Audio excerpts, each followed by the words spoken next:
পিঁপড়ে বা পিপীলিকা হল ফর্মিসিডা গোত্রের অন্তর্গত সামাজিক কীট বা পোকা। এরা সংঘবদ্ধভাবে উপনিবেশ তৈরি করে বসবাস করে। এদের মধ্যে শ্রমবিভাগ, ব্যক্তিগত পর্যায়ে যোগাযোগ এবং জটিল সমস্যার সমাধানের দক্ষতা রয়েছে। এরা বিভিন্ন বর্ণের হয়, লাল, কালো, বাদামি, হলুদ ইত্যাদি। রানী, পুরুষ ও শ্রমিক নিয়ে অত্যন্ত বিকশিত সামাজিক ব্যবস্থা করেছে। এদের আকার 2 থেকে 25 মিলিমিটার বা প্রায় 0.08 থেকে 1 ইঞ্চি মতন। শ্রমিক পিঁপড়েরা নারী, কিন্তু এরা প্রজনন করতে পারে না। এদের জীবনচক্র 4টে পর্যায়ে: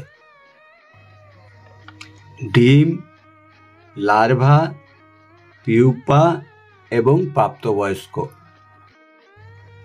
প্রাপ্তবয়স থেকেই এরা 3 ভাগে ভাগ হয়ে যায়। শ্রমিক বা ওয়ার্কার, এরা আসলে নারী, কিন্তু এরা ডিম পাড়তে পারে না।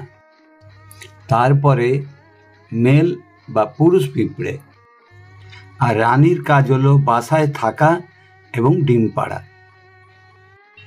রানী পিঁপড়েরা প্রায় 20 থেকে 25 বছর বাঁচে।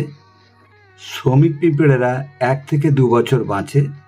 আর পুরুষ পিঁপড়েরা স্বল্পস্থায়ী, মাত্র কয়েক সপ্তাহ বাঁচে।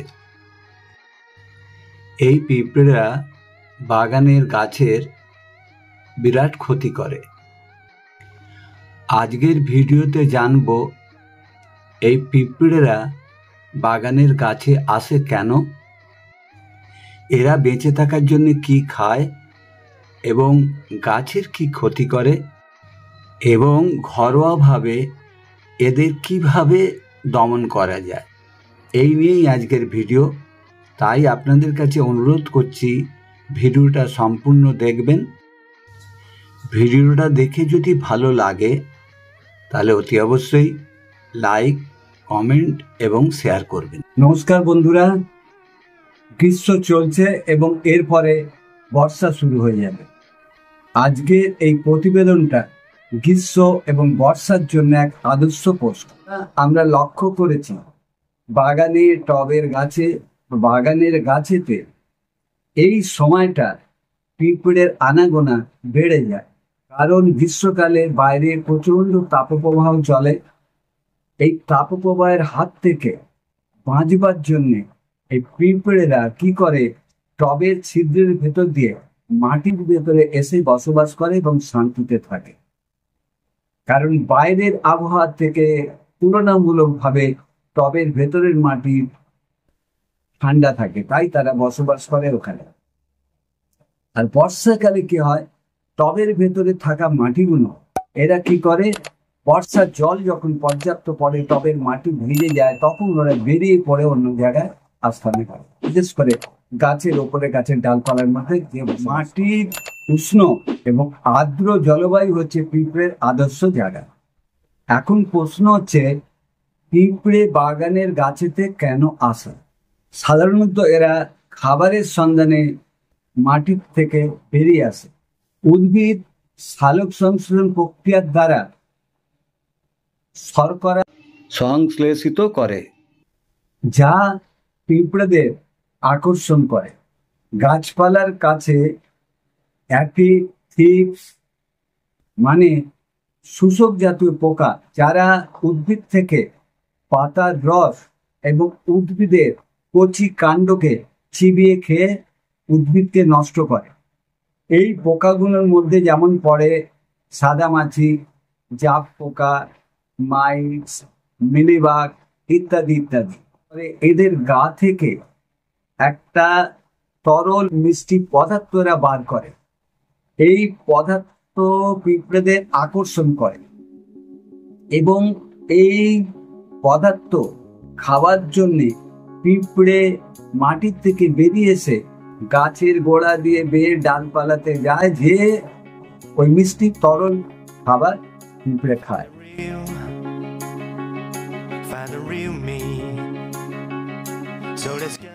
এই খাবারের জন্য পিঁপড়ের আনাগোনা গাছেতে বেড়ে যায়।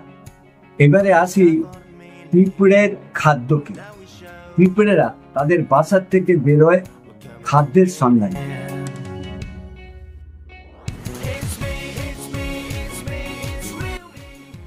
তো মাটির টবের ভেতর থেকে বা মাটির গাছের নিচে থেকে যে পিঁপড়ের বাসা থাকে, সেই বাসার থেকে বেরিয়ে গাছ বেয়ে উঠে পড়ে এবং গাছের কচি কচি কাণ্ড পাতাকে এরা মুখে করে নিয়ে এদের কলোনিতে চলে যায় বা বাসাতে চলে যায়।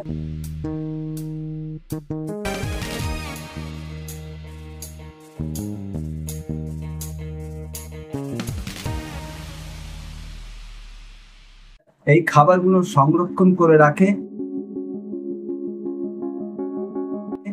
ভবিষ্যতের খাবারের জন্য। বিভিন্ন পোকামাকড় যেমন মাকড়সা, আরশোলা, ফড়িংকে এরা আক্রমণ করে মেরে ফেলে এবং তাদের দেহাংশকে এদের কলোনিতে বা বাসার মধ্যে টানতে টানতে দলবদ্ধভাবে টেনে নিয়ে চলে যায়।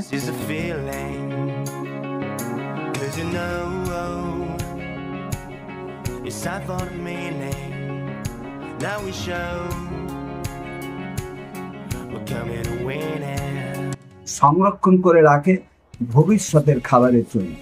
বিভিন্ন পচা ফল, ধরুন গাছ থেকে কোনো ফল পড়ে গেল মাটিতে, সেই পচা ফলের রস বা অংশ পিঁপড়েরা খায়। আবার কি করে এরা গাছের ফুলেতে রেণুর মধ্যে যে মধু হয়, সেই মধু এরা কিন্তু খায়।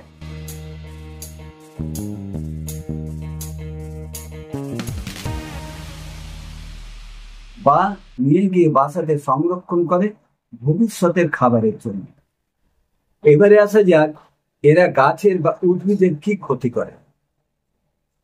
এরা মাটির ভেতরে গাছের যে শেকড় থাকে, সেই শেকড়কে এরা কেটে দিয়ে নষ্ট করে দেয়, যার ফলে কি হয়, মাটির ভেতর থেকে জল বা খনিজ পুষ্টিমৌল শেকড়ের মাধ্যম দিয়ে তো গাছে পৌঁছায়। শেকড় যখন এরা কেটে ড্যামেজ করে দেয়, গাছ মাটির থেকে জল বা খনিজ পুষ্টিমৌলগুলো গাছের পাতা এবং বিভিন্ন অংশে পৌঁছে দিতে পারে না, যার ফলে কি হয়, গাছ দুর্বল হয়ে পড়ে, গাছের ডাল শুকিয়ে যায়, গাছের পাতার বিবর্ণতা দেখা যায়, ইত্যাদি বিভিন্ন ধরনের উপসর্গ গাছের মধ্যে দেখা যায়। পিঁপড়ে কি করে, বিভিন্ন ভাইরাস বা ব্যাকটেরিয়ার বাহক বা ভেক্টর হিসাবে কাজ করে। পিঁপড়ে গাছে যায়, এই সমস্ত যে পোকামাকড়গুলো থাকে, বাঘগুলো থাকে, তারা ওদের গা থেকে এক বিশেষ ধরনের তরল পদার্থ বার করে। ওই তরল পদার্থে বিভিন্ন রকম ভাইরাস এবং ব্যাকটেরিয়া থাকে। পিঁপড়েরা যখন ওই মধুর মতন মিষ্টি রস খেতে যায়, তখন ওই পোকাগুলোর যে বিষাক্ত রস থাকে, সেই রস পিঁপড়ের পায়ের সঙ্গে চলে আসে ব্যাকটেরিয়া এবং ভাইরাস নিয়ে। পিঁপড়ে এক গাছ থেকে অন্য গাছে যখন যাতায়াত করে, ওই ব্যাকটেরিয়া বা ভাইরাস বাগানের অন্যান্য গাছকেও আক্রান্ত করে। গাছে পিঁপড়ের আনাগোনা বেড়ে গেলে স্বভাবতই কি করে, ওরা অবাধ যাতায়াত করে গাছের ডালপালার মধ্যে দিয়ে এবং এদের তীক্ষ্ণ দাঁত দিয়ে গাছের অংশকে কাটার চেষ্টা করে। কচি ডালপালা হলে কেটে নিয়ে চলে যায়, আর বড়গুলোকে কাটতে পারে না, তো ওই কাটার চেষ্টা করে। তার ফলে দেখা যায় পূর্ণ ডালটাকে এরা কাটতে পারছে না, কিন্তু দেখা যাচ্ছে ওই ডালেতে একটা ক্ষতর সৃষ্টি করে, আর ওই ক্ষতর থেকেই জলবাহিত বা বাতাসবাহিত যে সমস্ত ভাইরাস বা ব্যাকটেরিয়া বা ছত্রাক থাকে, তো গাছকে সেই সব ভাইরাস ব্যাকটেরিয়া ছত্রাক অ্যাটাক করে। তো পিঁপড়ে গাছের এরকম ধরনেরও ক্ষতি করে। তো বন্ধুরা, এবারে আসা যাক এই পিঁপড়ের হাত থেকে কিভাবে প্রতিকার পাওয়া যায়। প্রতিকার দুভাগে করা যেতে পারে। এক হচ্ছে রাসায়নিকের মাধ্যমে, আর দ্বিতীয় হচ্ছে আপনার ঘরোয়া পদ্ধতিতে পিঁপড়েকে কি করে তাড়ানো যায়। তো রাসায়নিক ব্যবস্থা নিলে পিঁপড়েকে তাড়ানো যাবে এবং মেরে ফেলাও যাবে। তো আমি আজকে রাসায়নিকের ব্যাপারে কোনো আলোচনা করছি না, আমি আজকে ঘরোয়া পদ্ধতিতে কিভাবে পিঁপড়ে তাড়ানো যায় সেই ব্যাপারে আপনাদের সাথে আলোচনা করব। আর রাসায়নিক পদ্ধতিতে কিভাবে পিঁপড়েকে মারা যায় সে নিয়ে নয় পরে একটা ভিডিও করা যেতে পারে। ঘরোয়া পদ্ধতিতে কিভাবে পিঁপড়েকে দূরে সরিয়ে রাখা যায়। প্রথমেই আসা যায় কফি পাউডার। আমরা যে কফি খাই সেই কফির একটা উগ্র ঝাঁঝ আছে, গন্ধ আছে। এই কফির পাউডারকে আমরা যদি পিঁপড়ের আসা যাওয়ার পথে ছড়িয়ে দিতে পারি, ধরুন আপনার টবে দিয়ে তো গাছে উঠছে বা মাটি দিয়ে গাছে উঠছে, তো বাগানের গাছের চারধারে যদি কফিগুলো ছড়িয়ে দিতে পারি বা টবের চারধারে আমরা যদি কফিগুলো ছড়িয়ে দিতে পারি, তাহলে কফির ওই গন্ধেতে পিঁপড়ে সরে যেতে বাধ্য। 2 নম্বর হচ্ছে লেবু। পাতি লেবুর গন্ধ কিন্তু পিঁপড়েরা সহ্য করতে পারে না। তো আমরা যদি একটা মাঝারি সাইজের পাতি লেবুর অর্ধেকখানা কেটে আমরা যদি ½ লিটার জলে ভালোভাবে গুলে নিয়ে ওই দ্রবণটা যদি আমরা টবের মাটির চারধারে বা টবের বাইরে আমরা যদি স্প্রে করে দিই, তাহলে কিন্তু পিঁপড়ে ওই গন্ধ পেয়ে সোজা দূরে সরে যাবে আর আসবে না। 3 নম্বর হচ্ছে বেকিং সোডা। আমরা জানি উদ্ভিদে বেকিং সোডা একটা ভালো কাজ করে। বেকিং সোডা বিভিন্ন পোকামাকড়কেও তাড়ায়। তো আমরা যদি 1 লিটার জলের সাথে ½ চামচ বেকিং সোডা ভালোভাবে গুলে নিয়ে আমরা যদি পিঁপড়ের আসা যাওয়ার পথে চারধারে যদি স্প্রে করে দিতে পারি, তাহলে কিন্তু পিঁপড়ের আসা যাওয়ার পথটাকে স্তব্ধ করে দেবে। পিঁপড়ে ঢুকতে পারবে না ওই পথ দিয়ে, আর পিঁপড়েকে আটকে দিতে পারলেই পিঁপড়ে গাছে উঠতে পারবে না, গাছের ক্ষতি করতে পারবে না। 4 নম্বর হচ্ছে লবঙ্গ। আমরা জানি যে কোনো ধরনের পোকামাকড় তাড়াতে লবঙ্গ ভালো কাজ করে, কেন লবঙ্গের একটা গন্ধ এই সমস্ত বাঘ বা পোকামাকড় গুলো লবঙ্গর গন্ধ সহ্য করতে পারে না। তো পিঁপড়ের যে গর্ত রয়েছে সেই গর্তেতে যদি আমরা একটা লবঙ্গ ফেলে দিই, তাহলে লবঙ্গের গন্ধতে পিঁপড়ে ওখান থেকে সরে যাবে। অথবা আমাদের টবের চারপাশে একটা দুটো লবঙ্গ যদি মাঝে মধ্যে আমরা ছড়িয়ে রাখতে পারি, ওই পথ দিয়ে আসা যাওয়া আর করবে না। এবারে আসি ভিনেগার। ভিনেগারের একটা গন্ধ থাকে, উগ্র গন্ধ। এই গন্ধটা কিন্তু বিভিন্ন পোকামাকড় সহ্য করতে পারে না। পিঁপড়েদের আসা যাওয়ার পথে আমরা যদি 1 লিটার জলের সাথে 30 ml ভিনেগার গুলে নিয়ে ভালোভাবে স্প্রে বোতলে ওই দ্রবণটা নিয়ে টবের চারধারে বাগানের যেসব গাছগুলো পিঁপড়ে আক্রমণ করছে সেই সব গাছের চারধারে যদি স্প্রে করে দিতে পারি, তাহলে পিঁপড়ে ওই গন্ধেতে টবের কাছে বা গাছের কাছে আসতে পারবে না। এবারে আসি চক। বাজারে এক ধরনের চক পাওয়া যায়।